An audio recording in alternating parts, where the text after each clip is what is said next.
Bom dia, irmãos. Que a graça do nosso Senhor esteja conosco. Irmãos, quero convidá-los a abrirem Mateus capítulo 5. Nós vamos refletir do verso 38 ao 48. É dito: Ouviste o que foi dito, olho por olho, dente por dente. Eu, porém, vos digo, não resistais ao perverso, mas a qualquer que te ferir a face direita, voltar-lhe-á também a outra. E ao que demandar contigo e tirar-te a túnica, deixa-lhe também a capa. Se alguém te obrigar a andar 1 milha, vai com ele 2. Dá a quem te pede e não te voltes as costas ao que deseja que lhe emprestes. Ouviste que foi dito: amarás o teu próximo e odiarás o teu inimigo. Eu, porém, vos digo: amai os vossos inimigos e orai pelos que vos perseguem, para que vos torneis filhos do vosso Pai Celeste. Porque ele faz nascer o sol sobre os maus e bons, e vir chuvas sobre os justos e injustos.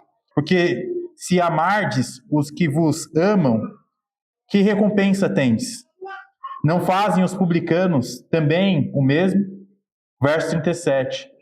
E se saudardes somente os vossos irmãos, que fazeis demais? Não fazem os gentios também o mesmo? Portanto, sede vós perfeitos, como é o vosso Pai Celeste. Irmãos, vamos orar ao nosso Senhor.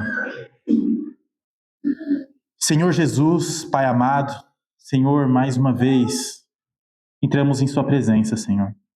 Entramos em Sua presença, clamando que o Senhor esteja conosco.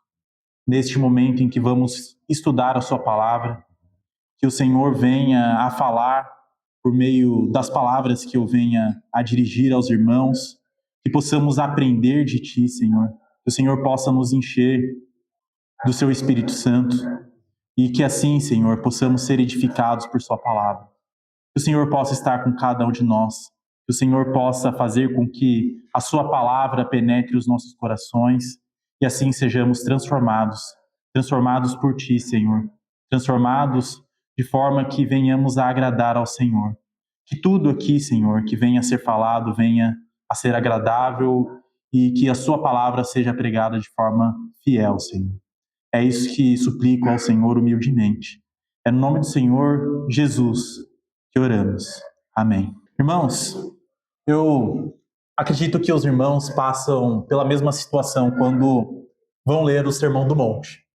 Para mim, me causa grande desconforto, porque eu percebo a distância que eu estou diante das ordens que o Senhor tem para a minha vida. E o quanto eu tenho que caminhar em amor, em misericórdia, como foi dito na pregação do domingo passado pelo nosso irmão Guilherme. E quando nós olhamos para este trecho, que muitas vezes é citado até mesmo entre as pessoas do mundo, nós nos deparamos muitas vezes, eu particularmente me deparo com um grande desconforto. Porque as palavras que Jesus fala aqui não é algo simples de se praticar. Muito pelo contrário. Quando nós olhamos e levamos a sério o que Jesus está falando aqui, nós vemos uma grande barreira diante do pecado que nós muitas vezes praticamos. Então, irmãos, primeiramente, nós vemos aqui que Jesus estava tentando formular princípios muito importantes que capturavam o espírito que muitas vezes ele encontrava perdido em sua época. E não é diferente nos dias atuais. Os ensinamentos de Jesus foram estranhos e muitas vezes agiram de uma forma muito estranha em meio à nação de Israel, porque ela destoava do que era ensinado na época.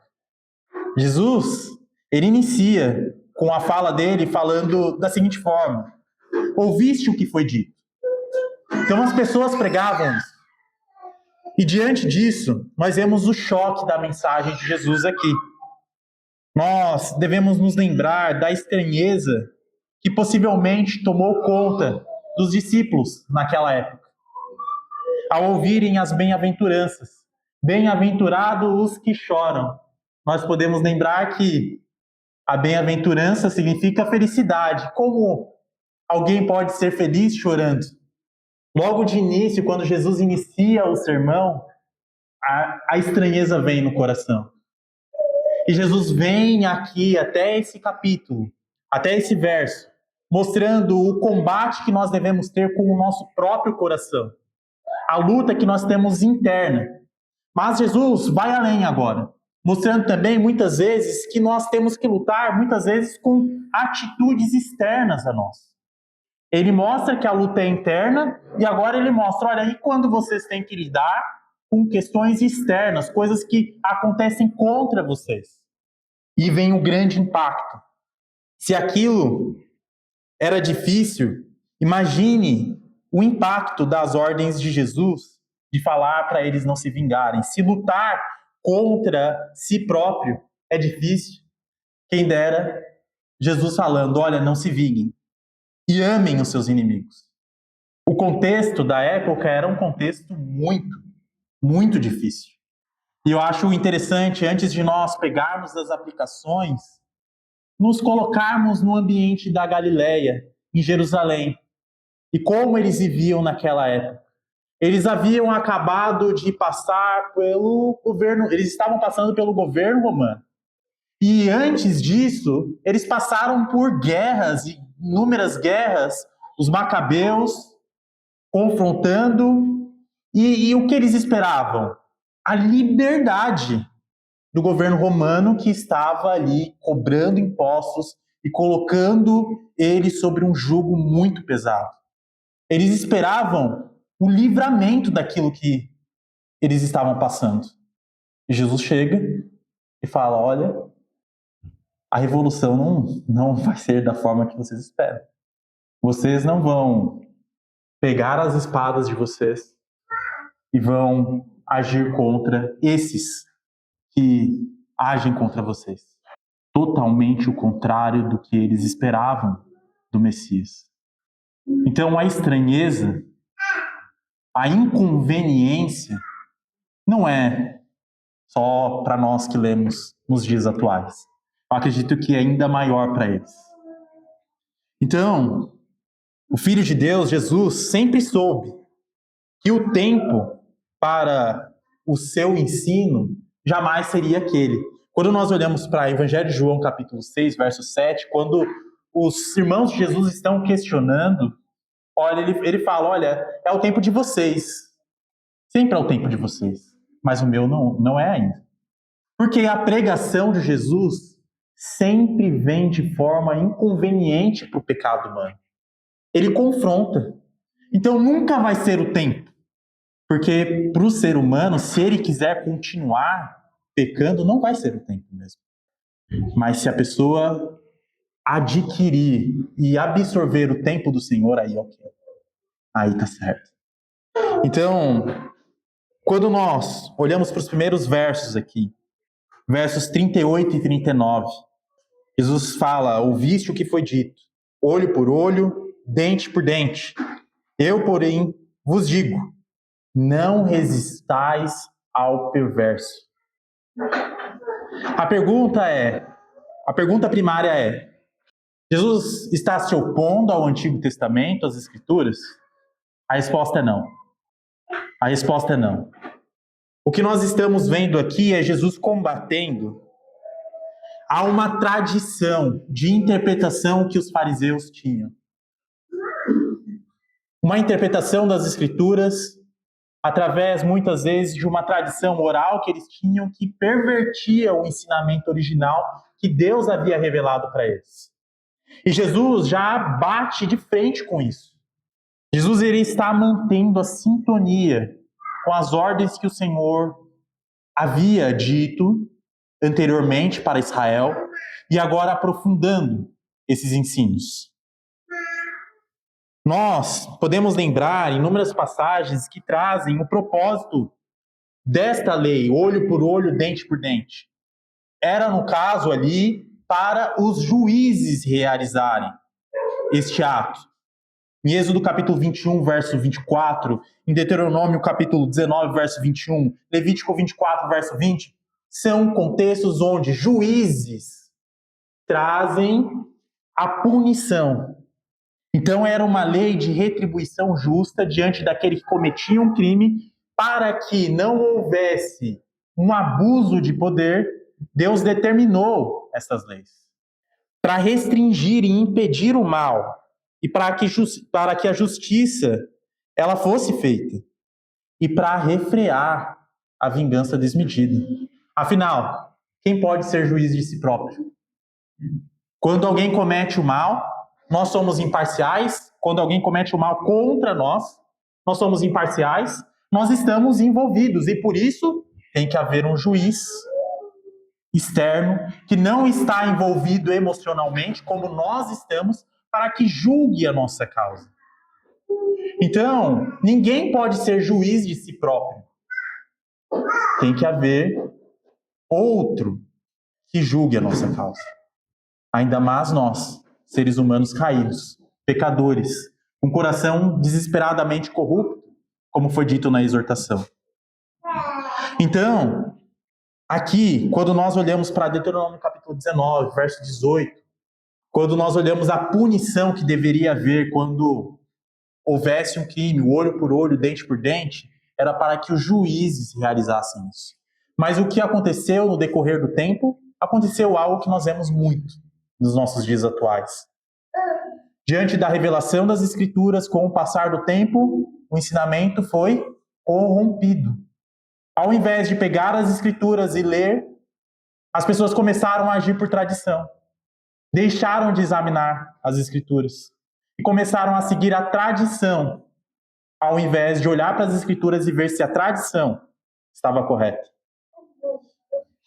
E aí nós vemos a perfeição que os fariseus estavam naquele momento. Jesus bate de frente com esta perversão.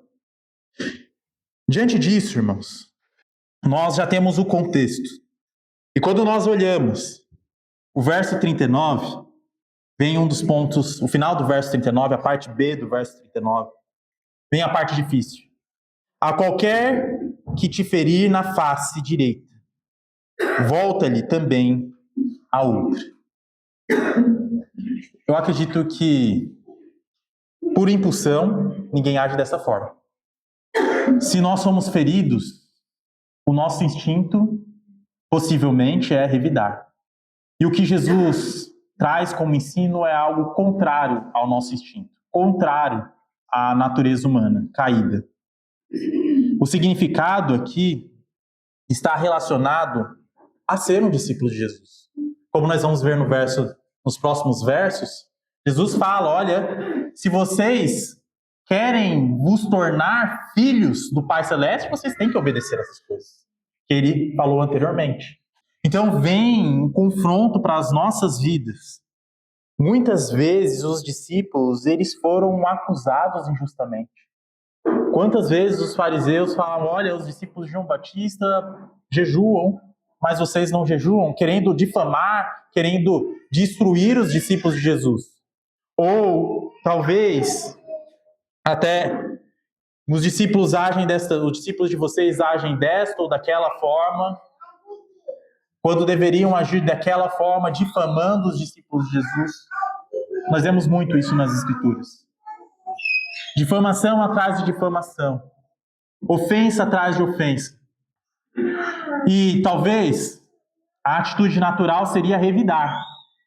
Seria gritar, cirar de forma desproporcional. Mas Jesus mostra que nós devemos agir como ele agiu. De forma mansa. Não devemos revidar. E os versos seguem, irmãos. O verso 40 diz: ao que quer demandar contigo, ou seja, aquele que quer processar, quer levar você ao tribunal, e lhe tomarem a roupa do seu corpo, porque quando nós olhamos lá para o Antigo Testamento, quando uma pessoa pobre não tinha como pagar, era dado como penhor as vestes. Nós até estudamos isso no livro de Êxodo, às quintas-feiras. Então era dado as vestes como penhor, para que a pessoa pagasse pelo que ela cometeu. E o que é dito aqui, quando alguém for processado no tribunal e lhe tomarem a roupa do corpo, deixem que leve a capa também. Ou seja, mesmo que as pessoas venham processar você, venham muitas vezes difamar você, você não tem que lutar. A justiça cabe ao juiz. Por acaso nós somos juízes? Jesus mostra aqui que nós não somos juízes. Então não cabe a nós revidarmos.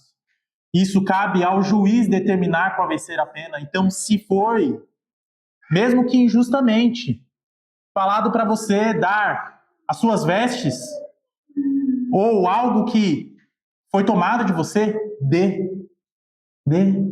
A nossa luta não é terrena, irmãos. A nossa luta é espiritual. Nós não lutamos contra carne ou sangue, mas sim contra espíritos ou potestades. Ou seja, a luta é espiritual. Então, irmãos, nós vemos aqui a questão de ser verdadeiros cordeiros também. Assim como Jesus foi. Que se for necessário, nós vamos oferecer a outra face. Verso 41. Se alguém te obrigar a andar 1 milha, se alguém te obrigar a andar 1 quilômetro, o que você faz? Anda 2. Isso é muito interessante, porque aparentemente, na época, acontecia muito de os soldados da época mandarem as pessoas, os judeus, carregarem as coisas dos guardas por 1 quilômetro, 2 quilômetros ou o que seja. E o que Jesus está falando? Olha, você vai brigar com os guardas, você vai revidar, porque eles mandaram você carregar aquilo que é deles. Não, você vai carregar. Se eles mandaram você carregar 1 milha, você anda 2. Você não vai revidar. É nesse contexto. Tanto que a NTLH, uma linguagem para facilitar o nosso entendimento, muitas vezes pode trazer alguma coisa que não bate, mas ela, para facilitar, ela traz a seguinte tradução para esse verso 41. Se um dos soldados estrangeiros forçá-lo a carregar uma carga 1 quilômetro, carregue-a 2 quilômetros. Então, o nosso papel é de submissão. Por mais que essa submissão possa estar sobre um jugo muitas vezes injusto. Irmãos, não é fácil. Não é fácil. Verso 42. Verso 42 diz: dá a quem pede, dá a quem te pede, e não voltes as costas ao que deseja que lhe emprestes.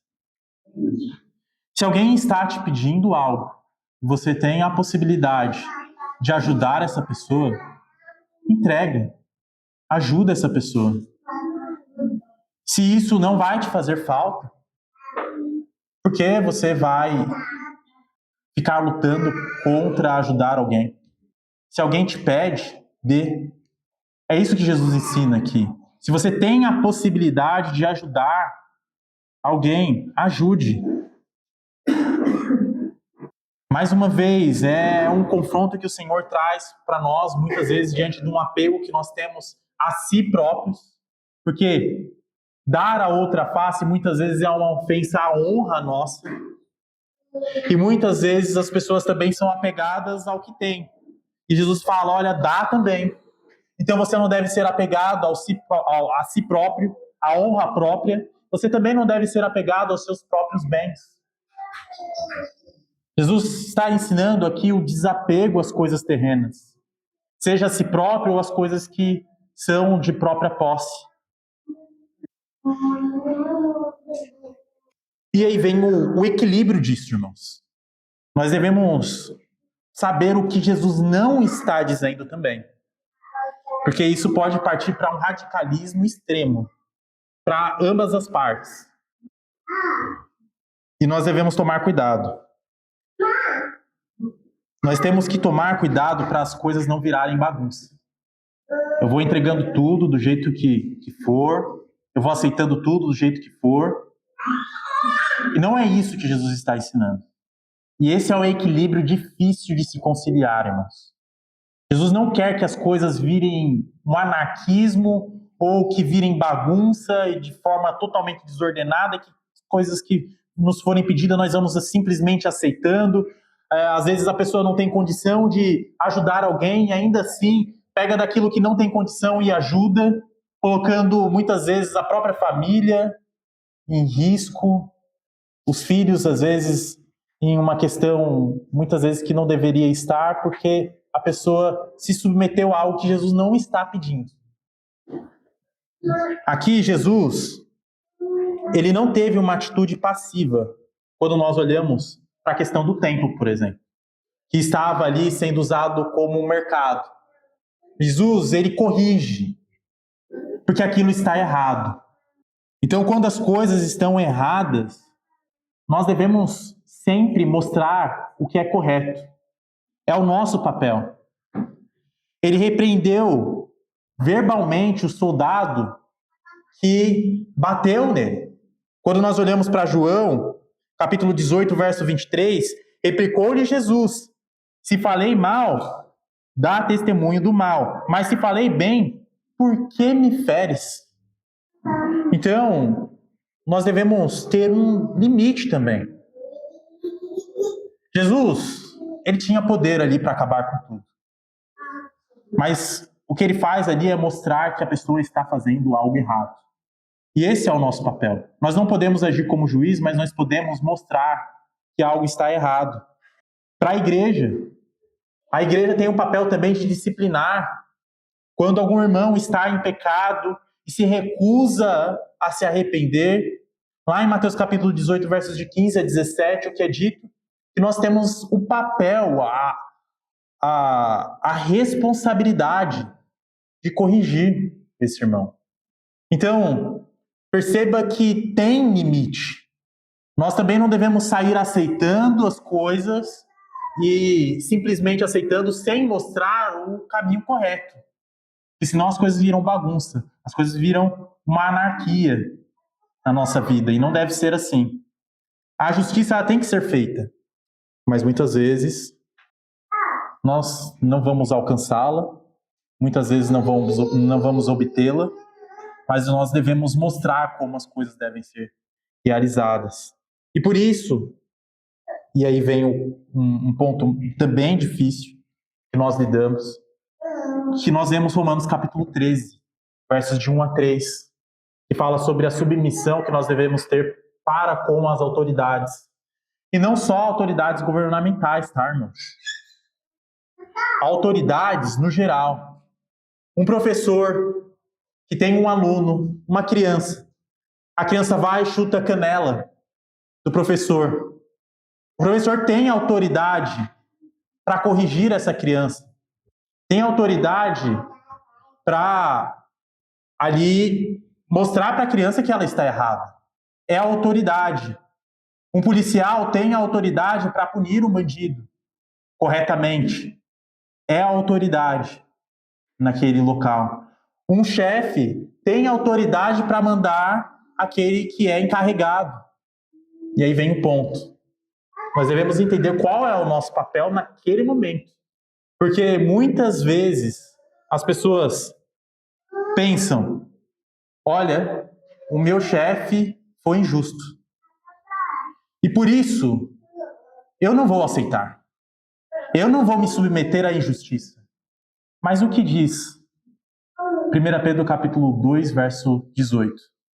1 Pedro capítulo 2, verso 18 diz que nós não devemos evitar o mal com o mal, independente de o chefe ser injusto. Mas nós devemos evitar o mal com o bem. Esse é o nosso papel de submissão.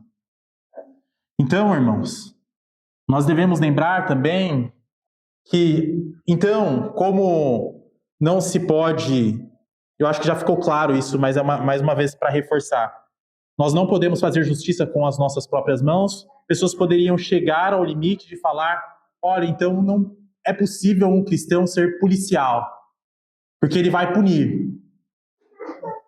E não é uma realidade. Porque nós vemos lá em Atos capítulo 10, Cornélio, um centurião. O que é um centurião? Um guarda, um soldado que cuida de uma centena de soldados. Então ele vai praticar a justiça. O que Jesus está ensinando é, mais uma vez, nós nos colocarmos no nosso devido lugar e nos submetermos quando nós estamos sobre autoridades. Não revidar, não realizar a vingança, porque a vingança pertence a Deus. E Deus colocou o governo abaixo dele para realizar a vingança, a punição diante dos atos que são muitas vezes considerados, na verdade, que são considerados como crimes pelo governo. Bom, irmãos, e quando nós olhamos para Romanos capítulo 12, verso 17, mais uma vez, não torneis a ninguém mal por mal, mas vence o mal com o bem. É sempre importante nós fixarmos isso. E mais uma vez, 2 Tessalonicenses, capítulo 3, verso 10, mostra que nós também devemos ter cuidado com como nós ajudamos. Porque muitas vezes nós queremos ajudar e acabamos atrapalhando. 2 Tessalonicenses, capítulo 3, verso 10, então eu devo ajudar todo mundo de forma desregrada. Mas vejamos o que Paulo diz. 2 Tessalonicenses capítulo 3, verso 10. Porque quanto ainda convosco, vos ordenemos isto. Se alguém não quer trabalhar, também não coma. Se a pessoa toda hora pede ajuda, mas ela não faz o mínimo esforço para conquistar o que ela precisa, não ajuda. Porque essa pessoa está cometendo pecado. Ela deveria trabalhar. Ela deveria estar trabalhando, deveria estar lutando para conquistar essas coisas. Porque muitas vezes, ao invés de ajudar, querendo ajudar, nós podemos atrapalhar. E muitas vezes sustentar um pecado de alguma pessoa. Versos 43 e 44, voltando a Mateus, irmãos, chegando já próximo do final, nós vemos, mais uma vez, Jesus dizendo: ouviste o que foi dito, amarás o teu próximo e odiarás o teu inimigo. Eu, porém, vos digo, amai os vossos inimigos e orai pelos que vos perseguem. Mais uma vez, aqui, Jesus combate uma mentira dos fariseus que eles seguiam como tradição. Não há nenhuma passagem no Antigo Testamento que fale para odiar os inimigos.